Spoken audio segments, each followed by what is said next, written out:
মা বাবার চেহারার দিকে রহমতের নজরে, ভালোবাসার নজরে তাকাও।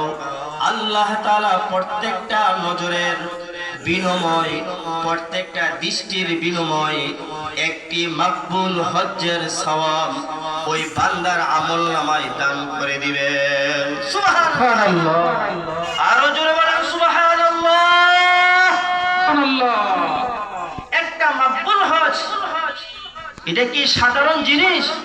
ভাই, আপনার টাকা থাকতে পারে, আপনার সম্পদ থাকতে পারে, বছর বছর আপনি হজ করতে পারেন, কিন্তু এই হজ্জের মধ্যে ভেজাল আছে কি নাই? টাকার মধ্যে ভেজাল আছে কি নাই?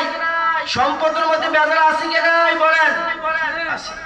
কিন্তু আল্লাহ রাসূল বলেছেন, মা বাবার চেহারার দিকে রহমতের নজরে, ভালোবাসার নজরে তাকাইলে প্রত্যেকটা নজরের বিনিময়, প্রত্যেকটা দৃষ্টির বিনিময় একটি করে মাকবুল হজ্জের সওয়াব আল্লাহ তাআলা দান করবেন। বলেন সুবহানাল্লাহ।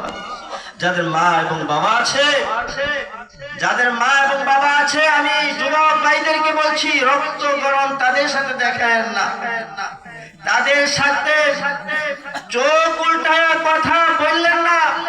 আপনার চোখ কিন্তু বাঁকা হয়ে যাবে, আপনার সম্পদ কিন্তু ধ্বংস হয়ে যাবে।